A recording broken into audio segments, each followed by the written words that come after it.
నా పేరు doctor Sirisha, CHC Kamalapuram. ఈరోజు వరల్డ్ హెపటైటిస్ డే సందర్భంగా ఇక్కడ సిహెచ్సిలో హెపటైటిస్ పైన ఒక అవగాహన కార్యక్రమం ఏర్పాటు చేయడం జరిగింది.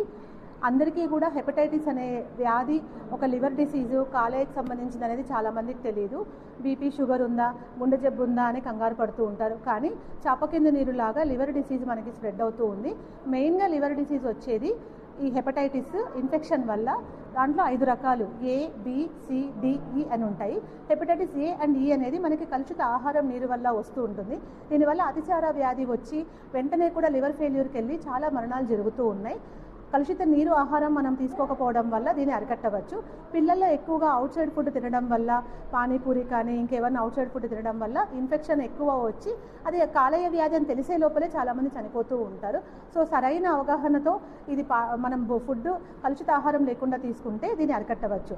హెపటైటిస్ B అండ్ C అనేది కూడా ఒక వైరల్ ఇన్ఫెక్షనే. ఇది లివర్ని మనం ఎలా ఎఫెక్ట్ అవుతుంది అంటే ఇది ముఖ్యంగా సెక్షువల్గా మనకి స్ప్రెడ్ అవుతుంది. అలాగే బ్లడ్ ట్రాన్స్ఫ్యూషన్ జరిగేటప్పుడు సరైన స్క్రీనింగ్ చేయకపోవడం వల్ల ఇన్ఫెక్షన్, సిరంజులు కూడా మళ్ళీ రీయూజ్ చేయడం వల్ల వస్తుంది. తల్లి బిడ్డకు కూడా వ్యాపించే అవకాశం ఉంది. ఎక్కువ మంది మాదక ద్రవ్యాలు, IV డ్రగ్స్ వాడుతూ ఉంటారు. వాటి ద్వారా కూడా ఈజీగా స్ప్రెడ్ అవుతూ ఉంటుంది. అందుకే దీన్ని మనం అరికట్టాలి అంటే ప్రతి గర్భవతిని మనం స్క్రీనింగ్ చేయాలి. అలాగే సిరంజెస్ యూజ్ చేయకుండా దాదాపు 100% అదైతే మనం పాటిస్తున్నాము. ఎక్కడ కూడా సురక్షితంగా బ్లడ్ ట్రాన్స్ఫ్యూషన్ చేసుకుంటే మంచిది.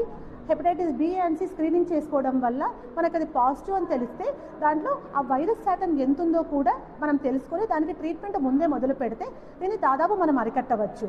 అంతేకాని చాలామందికి ఈ వ్యాధిపైన అవగాహన లేకపోవడం వల్ల ఇది లివర్ డిసీజ్ అని తెలిసే లోపల వాళ్ళకి లివర్ అనేది పూర్తిగా డ్యామేజ్ అయిపోయి పొట్టు చుట్టూ నీరు చేరుకోవడము, దానివల్ల కిడ్నీకి, లివర్కి కూడా ఇబ్బంది కలిగి ప్రాణాంతకం అయ్యే ఛాన్సెస్ ఎక్కువ ఉన్నాయి.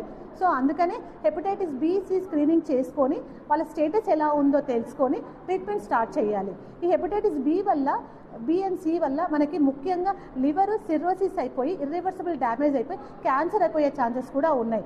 ముందుగానే అరికట్టే ట్రీట్మెంట్ తీసుకోవడం వల్ల దాదాపు దీనికి మనం ట్రీట్మెంట్ ఇచ్చి దాదాపు మనకి లివర్ పూర్తిగా డ్యామేజ్ అవ్వకుండానే మనం చూసుకోగలచ్చు.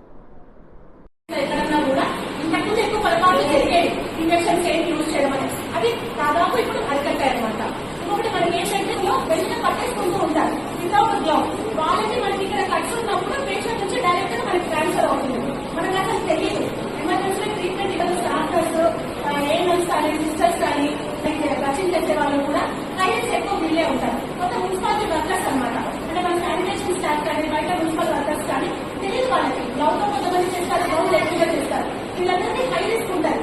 ఎప్పుడో ఒక 2-3 సంవత్సరాల తర్వాత వాళ్ళకి వెయిట్ తగ్గడం కానీ, ఆకలి మందలించడం కానీ, లేదంటే ముఖం